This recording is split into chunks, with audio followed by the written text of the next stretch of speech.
নমস্কার সবাইকে, গল্পাঞ্জলি চ্যানেলে আপনাদের স্বাগত। আমি রুমকি।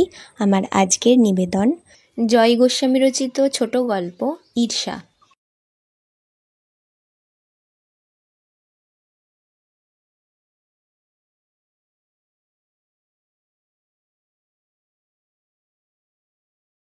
মাধবের সামনে একটা কাঁসার থালা, থালার মাঝখানে ছোট বাটির 1 বাটি পরিমাণ ভাত গোল করে চেপে চেপে বসানো। ডান পাশে লম্বালম্বি মাঝখান থেকে কাটা একটা বেগুন ভাজা, যার লেজ বেরিয়ে আছে। বাটিতে গাঢ় সোনামুগের ডাল। সামনে থেকে একটু ভাত ভেঙে মাধব ডালের বাটিটা তুলে কাত করে ঢালতে যাওয়া মাত্র ডোরবেলের আওয়াজ। 1 বার, 2 বার, 3 বার। ঘুম ভেঙে চোখ খুলল মাধব। জানালার বাইরে সকাল 6টার আলো। এ সময়ে কে বেল দেয় মাধবের জানা। ড্রাইভার রতন গাড়ি ধুতে এসেছে। অল্প বয়সী ছেলে, সকালে গাড়ি ধোয়ার কাজটাও করে দেয়। সামান্য কিছু বেশি দিতে হয় মাইনের সঙ্গে। করবি পাশের ঘর থেকে বেরিয়ে দরজা খুলে দিচ্ছে। হাই তুলতে তুলতে কিছু বলল রতনকে। বাথরুমে ঢুকে এখন বালতিতে জল নিচ্ছে রতন। মাধব জানে। মাধব বুঝল জল নিয়ে বাইরে চলে গেল রতন। করবি দরজা বন্ধ করলো আবার। মাধব পাশ ফিরে শুলো আবার ঘুমের চেষ্টায়, যদিও জানে ঘুম আর আসবে না। এলো ওই স্বপ্নটা আর আসবে না, ডাল দিয়ে ভাত মাখার স্বপ্ন। মাধব আরও একবার ঘুমের আশায় নিজেকে ছেড়ে দিয়ে অপেক্ষা করতে লাগলো। অবশ্য মাধব জানে এরপর কি ঘটবে। রতন বালতি রাখতে আসবে, আবার বেল বাজবে। করবি উঠে দরজা খুলবে, দরজা বন্ধ করবে। টুকটাক 2-1টা কাজের কথা হবে। রতন এখন বাড়ি চলে যায়, আবার 2টোর সময় ডিউটিতে আসে। আসার সময় কি কিনে আনতে হবে হাতে টাকা দিয়ে বলে দেবে করবি। 6:15 থেকে 6:30টার মধ্যে আবার বেল বাজবে। বাসন মাজার লোক। করবি আবার দরজা খুলবে, তারপর আবার বেল। খবর কাগজ এবার। আবার করবির দরজা খোলা। ইতিমধ্যে রান্নাঘরের সিঙ্ক থেকে বাসন মাজার নানা রকম আওয়াজ পৌঁছবে এ ঘরে। এই কমলার মা বড় শব্দ করে বাসন ধোয়। করবি উঠে গিয়ে বলবে, আস্তে আস্তে কমলার মা, আস্তে, তোমার দাদাবাবুর ঘুম ভেঙে যাবে। একদিন বাড়ির কাছের এটিএমে যাওয়ার সময় ফুটপাতে হোঁচট খেয়ে পড়ে গিয়ে করবির হাঁটুতে চোট লেগে যে ব্যথা হলো, সে ব্যথা এখনও আছে। তা সত্ত্বেও বারবার উঠে গিয়ে শশব্যস্ত করবিই দরজা খোলে, পাছে মাধবের ঘুমের ব্যাঘাত হয়। ঘুমের ব্যাঘাত তবু হতেই থাকে মাধবের। মাধব সেটা জানতে দেয় না করবিকে। আজকেও দিল না। প্রত্যেক দিনের মতোই 8:30 নাগাদ উঠে মুখ ধুয়ে খবর কাগজ হাতে টেবিলে গিয়ে বসল। একটু পরেই মাধবের সামনে ধোঁয়া ওঠা 1 কাপ চা আর একটা প্লেটে 4টে মেরি বিস্কুট নামিয়ে রাখল করবি। প্রত্যেক দিনের মতো আজকেও মাধব বাথরুমে ব্রাশ করতে ঢোকা মাত্রই করবি চা বানাতে চলে গিয়েছিল রান্নাঘরে। আজ খবর কাগজে মন বসতে চাইছে না মাধবের। ভোরবেলা দেখা স্বপ্নটা যে এত জীবন্ত, মাধব ওইটাই যেন বারবার দেখতে পাচ্ছে খবর কাগজের ভেতর দিয়ে। কাঁসার থালার মাঝখানে একটা ছোট বাটির মাপ মতো ভাত গোলাকারে চেপে চেপে বসানো। থালার পাশে গাঢ় সোনামুগের ডালে ভরা বাটিটা মাধব সবেমাত্র ঢালতে যাচ্ছে ভাতে। আসলে মাধবকে এভাবে ভাত দেওয়া হয় না বহুদিন। মাধব আঙুল দিয়ে ডাল ভাত তরকারি মেখে খেতে পারে না, অনেক কাল হয়ে গেল। আঙুল দিয়ে ভাত মেখে খাওয়াটা যে জীবনের কত বড় গুরুত্বপূর্ণ একটা জিনিস, সেটা মাধব বুঝতে পারল ব্যাপারটা বন্ধ হয়ে যাওয়ার পর। প্রথমে ডাল আর একটা ভাজা দিয়ে ভাত মাখা, মাখতে মাখতে খাওয়ার ইচ্ছেটা আরও বেড়ে ওঠা। তারপর 3-4 গড়াস হাতে করে মুখে তোলা। মাঝখানে একটু থেমে ডাল বা ঝোল মাখা আঙুলগুলোকে মুখে ঢুকিয়ে একবার চুষে নেওয়া। কাঁচিয়ে নেওয়া আঙুলে লেগে থাকা 4টে 5টা 7টা 8টা ভাত। তারপরই দ্বিগুণ উৎসাহে আবার ভাত মাখতে শুরু করা। এই ব্যাপারগুলো সমস্তই মাধবের নজরে এলো তার ভাত খাওয়াটা বন্ধ হয়ে যাওয়ার পর। শেষ যখন ভাত খেয়েছে মাধব, মোটেই কাঁসার থালায় খায়নি। সাদা ধবধবে কাঁচের প্লেটে ভাত বেড়ে দিত করবি। কাঁসার থালায় ভাত খেত মাধব মায়ের কাছে, দেশের বাড়িতে। সে আর দিলু তার ভাই পাশাপাশি একই রকম দেখতে 2টো কাঁসার থালার সামনে খেতে বসত। মায়ের কিন্তু অমন সুন্দর গোলাকারে চেপে চেপে থালার মাঝখানে ভাত বেড়ে দেওয়ার অভ্যাস ছিল না। এই রকম করে সযত্নে ভাত দেওয়ার ধরন হলো করবির। মা হাতায় নিয়ে কখনো বা মুঠোই ভরে পাতের ওপর দিয়ে দিত ভাত। ভাত পড়েই ছড়িয়ে যেত থালায়। ছোটবেলায় মায়ের কাছে খাওয়ার সময়কার কাঁসার থালা। এই প্রৌঢ় বয়সে করবীর বেড়ে দেওয়া ভাত নিয়ে মাধবের স্বপ্নে হাজির হলো আজ। আর এত টাটকা সেই স্বপ্নের তেজ যে হঠাৎ হঠাৎ মনের চোখে ভেসে উঠছে স্বপ্নের পুরো ছবিটা। ভাত খায় না মাধব, তবে খায় কি? রুটি? না, রুটি খেলেও তো রুটিতে আঙুল ছোঁয়াতে হয়। মাধব যা খায় তাতে খাবারে আঙুল ছোঁয়াতে হয় না। মাধবের জন্য লাউ, ঝিঙে, কুমড়ো, পটল, পেঁপে, পালং, মটরশুঁটি প্রেশার কুকারে বসিয়ে সেদ্ধ করে করবী। তারপর সব সেদ্ধ সবজি মিক্সিতে ঢেলে তার মধ্যে 3-4 চামচ পরিমাণ ভাত দিয়ে ঘুরিয়ে ঘুরিয়ে ঘেঁটে নেয়। সেই থকথকে মণ্ড একটা কাঁচের বাটিতে ঢেলে তাতে একটা চামচ ঢুকিয়ে টেবিলে রাখে। মাধব স্নান করে এসে টেবিলে বসে। তারপর চোখের জল সামলে চামচ দিয়ে সেই মণ্ড তুলে তুলে খায়। চোখের জল সামলানোর কথাটা অবশ্য করবী জানে না। রোজই একবার করে এসে সামনে দাঁড়ায় আর বলে, আজ কেমন হয়েছে খেতে? কোনো কোনো দিন হাতে গোলমরিচের কৌটো নিয়ে বাটিতে রাখা মণ্ডের ওপর একটু একটু ছড়িয়ে দেয় আর বলতে থাকে, দেখো আজকে বেশ স্বাদ লাগবে মুখে, কেমন, ভালো না? মাধব বলে, ভালো, খুবই ভালো হয়েছে আজ। মাধব জানে ওই কয়েকটা মাত্র সবজি সেদ্ধ করে শুধু একটু নুন দিয়ে মিক্সিতে ঘাঁটবার জন্য কী পরিমাণ ভয় ও উদ্বেগ সহ্য করতে হয় করবীকে। করবীর অজান্তে মাধব একদিন রান্নাঘরের দরজায় উঁকি দিয়ে একটা দৃশ্য দেখে ফেলেছিল। সেই থেকে মাধব সব সময় বলে, খেতে খুব ভালো হয়েছে। করবী দুটো পুরনো আধুনিক গান গুনগুন করে। একটা হলো আকাশে আজ রঙের খেলা, মনে মেঘের মেলা, আর দ্বিতীয়টি এই মেঘলা দিনে একলা ঘরে থাকে না তো মন। দুটো গানই এক লাইন করে জানে, এক লাইনই গুনগুন করে, পরের লাইনগুলো হুঁ হুঁ হুঁ করে সামাল দেয়। রোজ ওই সময়টাই মাধবের স্নানের প্রস্তুতি নেয়, বাথরুম সারে। আগে আগে মাধবের অভ্যাস ছিল স্নান শেষ হওয়ার পর ডান হাতের আঙুলগুলো থেকে ভালো করে সাবান ধুয়ে নেওয়া, খুঁটিয়ে দেখে নেওয়া হাতে কোথাও সাবান লেগে রইল কিনা। খাওয়ার ব্যাপারে মাধব একটু বেশি খুঁতখুঁতে আর সাবধানী ছিল বরাবরই। তখন মাধব ডাল ভাত মেখে খেতে পারত হাত দিয়েই, তাই হাতটাকে পরিষ্কার করে ধোয়া আর কি। এখনও প্রতিদিনই স্নান করার শেষে তার মনে পড়ে যায় পুরনো অভ্যাসটির কথা। এখনও হাতটা ধুই, তবে অত খুঁটিয়ে আর দেখে না আঙুলগুলোই সাবান রইল কিনা, কারণ আঙুলদের তো এখন আর কোনো কাজ নেই খাওয়ার ব্যাপারে। স্নানের শেষে নিজের ভেজা আঙুলগুলো মুছতে মুছতে মাধবের এখন একটা কষ্ট হয়, এই আঙুলগুলো আর ভাত মাখতে পারে না এটা ভেবে। ঠিক এই সময়টাই বাইরে করবীর গানের গুনগুন আওয়াজটা থেমে যায়। এতক্ষণ বেশ চলছিল। করবীর বেশ একটা আন্দাজ আছে মাধবের স্নান বাথরুম দুটো মিলিয়ে কতক্ষণ লাগবে। বাথরুমে স্নানের ঝুপঝাপ আওয়াজটা থামার সঙ্গে সঙ্গেই প্রায় বাইরের গুনগুনও বন্ধ। মাধব এখন জানে করবীর গুনগুন কেন থেমে যায়। একদিন মাধব একটু তাড়াতাড়ি স্নান সেরে বেরিয়ে এসে কিছু একটা দরকারি কথা করবীকে বলার জন্য রান্নাঘরের দরজা পর্যন্ত চলে গিয়েছিল। ছোট ফ্ল্যাট, বাথরুম থেকে ডাইনিং স্পেস পেরিয়ে কিচেন পর্যন্ত যেতে 3-4 পা মাত্র সময় লাগে। রান্নাঘরের দরজায় দাঁড়িয়ে মাধব স্তম্ভিত। প্রত্যেকটা কাঁচা তরকারিকে প্রণাম করছে করবী। প্রণাম লাউ, প্রণাম কুমড়ো, প্রণাম মটরশুঁটি, গাজর, পালং শাক। প্রার্থনা করছে করবী সবজিদের ছুঁয়ে, ঠাকুর দেখো ঠাকুর, যেন খাওয়ার পর ওর সহ্য হয়, যেন হজম করতে পারে, খাওয়ার পর যেন আগের মতো সব বেরিয়ে না যায় ঠাকুর, দয়া করো ঠাকুর। মাধব যা খেত সব বেরিয়ে যেত। যত সাবধানে যত যত্নেই তেল মশলা ছাড়া রান্না করে দিক করবী, কিছুই মাধব পেটে রাখতে পারত না। খানিক পরেই সব বমি করে দিত। এটাই মাধবের রোগ, কিছুই হজম করতে পারে না। বারবার ডাক্তার দেখিয়েও ফল হচ্ছিল না।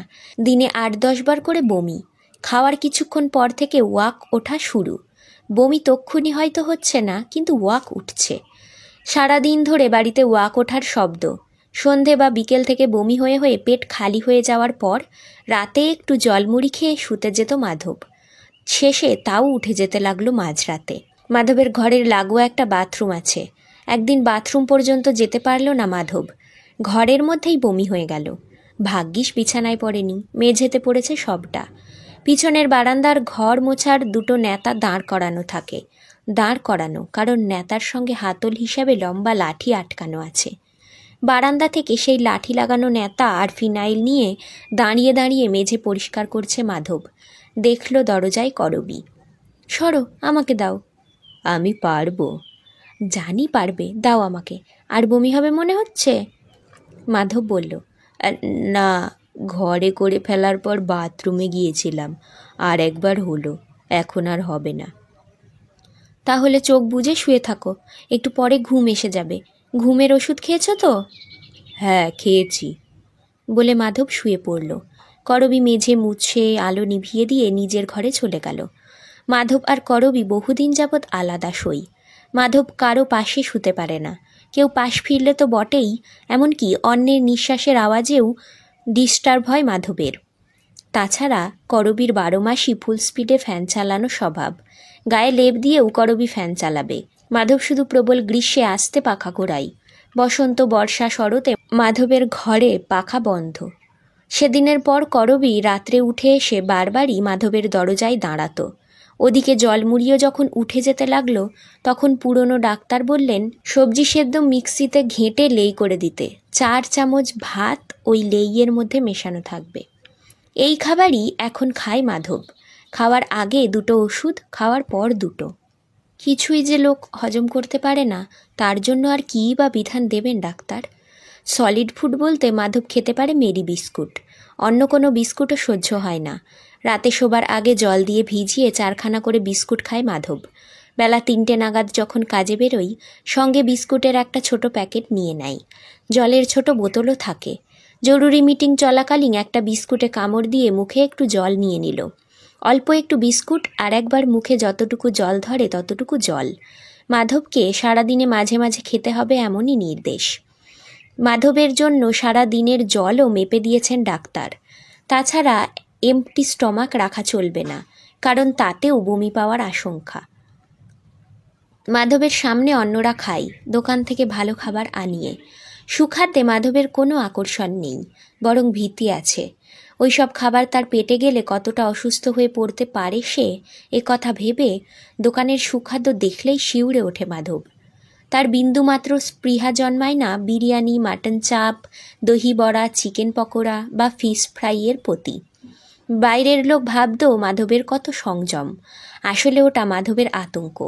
বহুদিন ধরেই মাধব বাইরের খাবার স্পর্শমাত্র না করে করবীর হাতের ডাল, লাউ কুমড়োর তরকারি আর পাতলা মাছের ঝোল দিয়ে 2টো সাদা ভাত খেয়েই সন্তুষ্ট ছিল।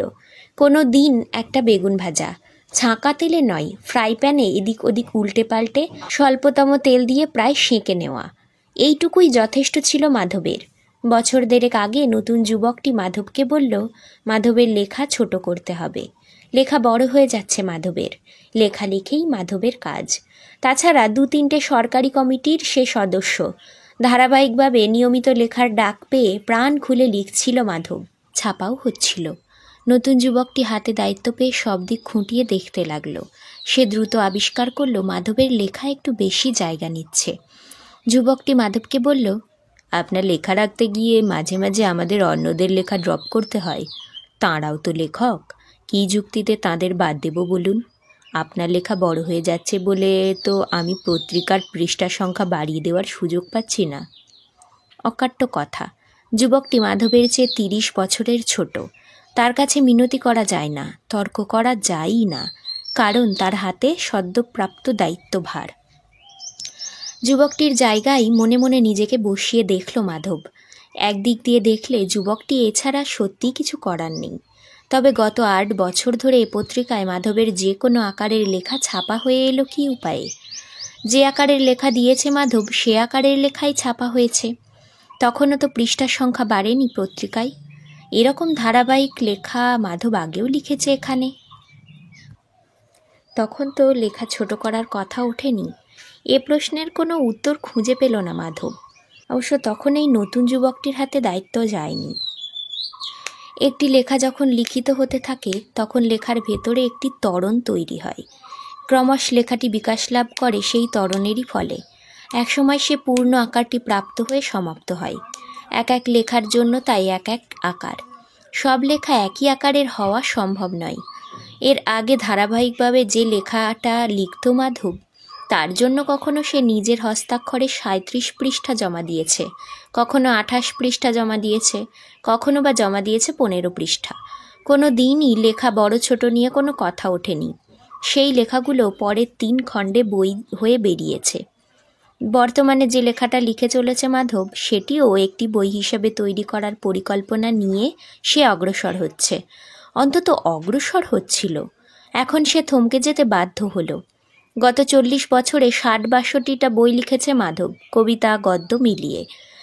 গত ৪০ বছরে একটি বই থেকে আরেকটি বইয়ের ভেতর প্রবেশ করার লিখন অভিজ্ঞতার মধ্যে দিয়ে মাধব পথ হেঁটেছে। নতুন যুবকটির এখনও সেই অভিজ্ঞতা নেই, সেই বয়সও হয়নি, কিন্তু যুবকটি কর্তব্যে নিষ্ঠাবান, দৃঢ়ভাবে নিয়মানুবর্তী।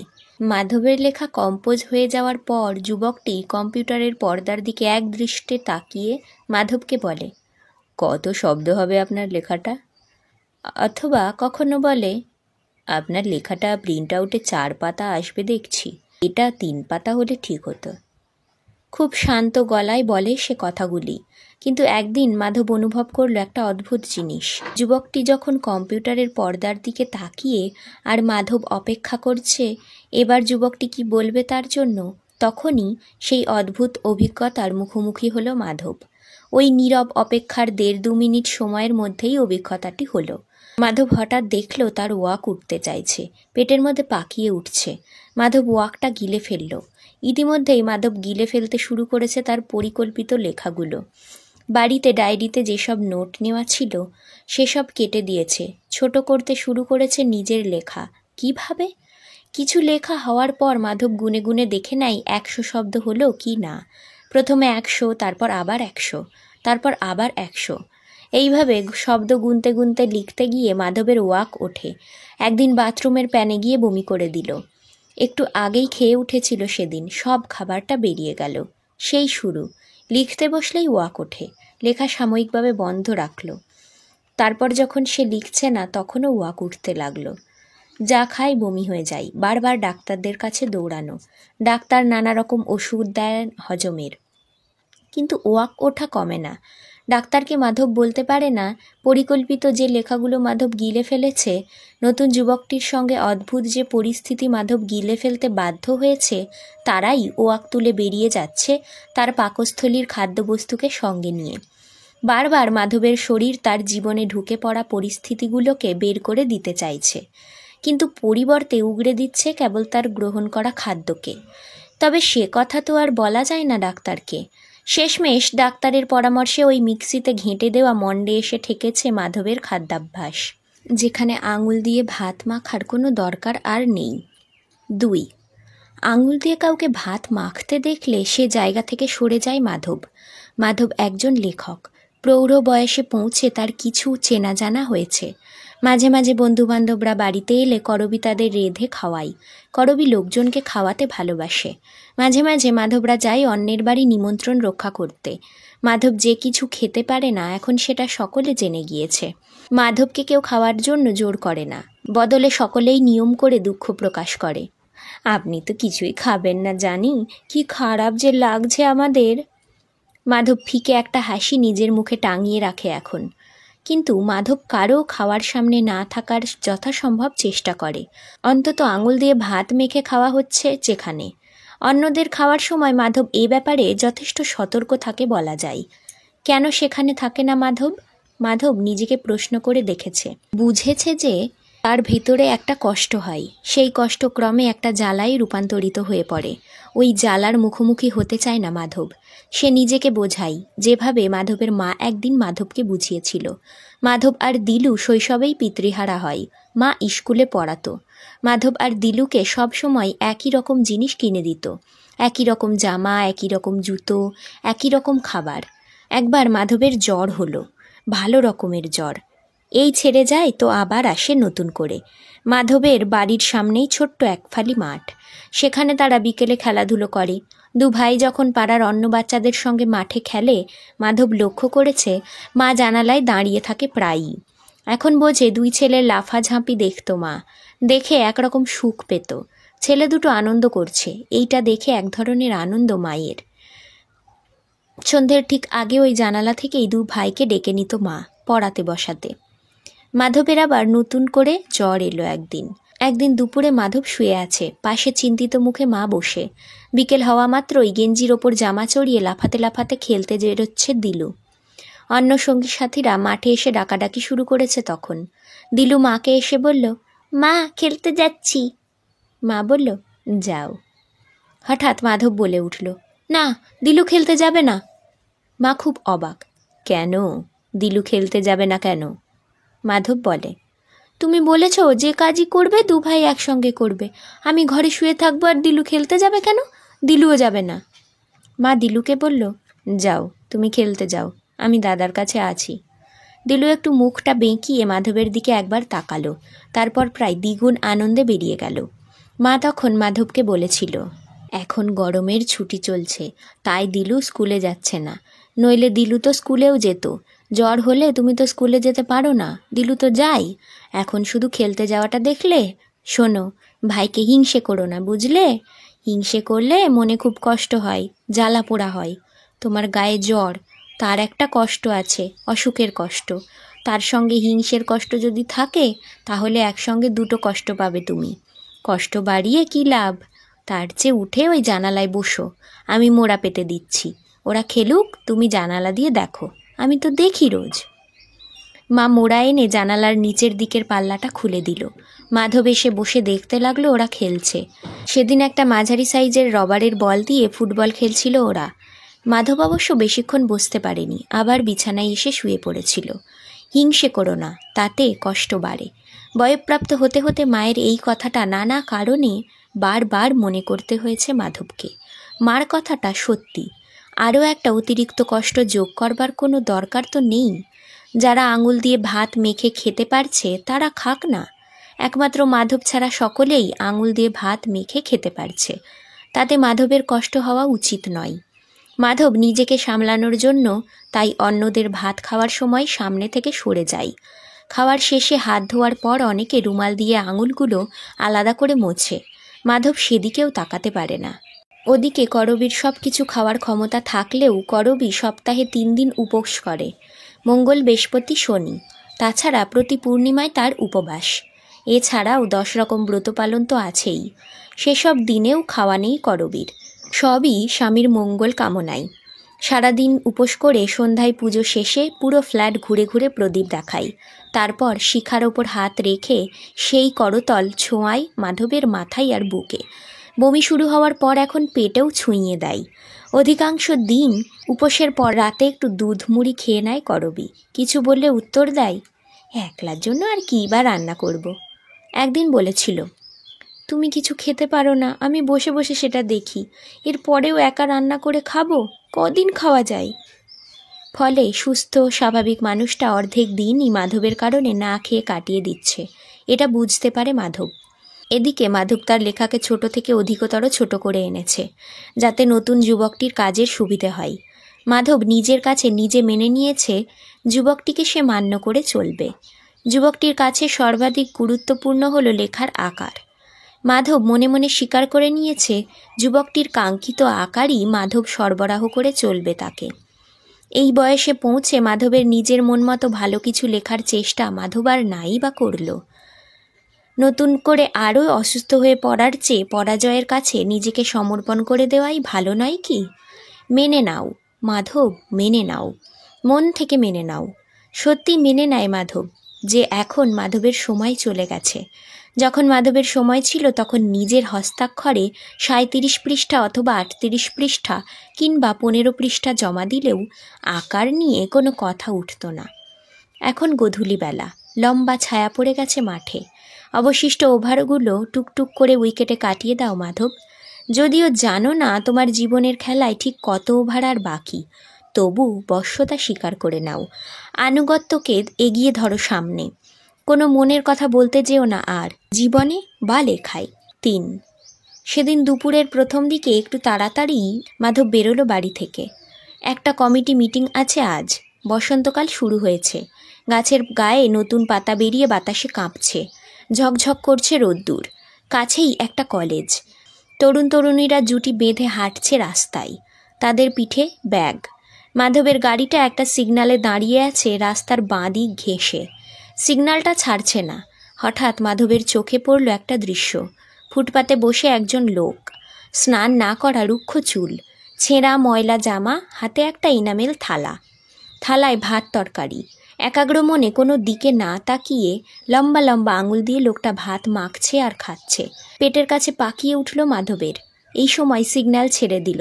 মাধব বলল, রতন, সামনের মোড় থেকে গাড়ি ঘুরিয়ে নাও, বাড়ি চলো। রতন অবাক হয়ে বলল, বাড়ি ফেরত যাব?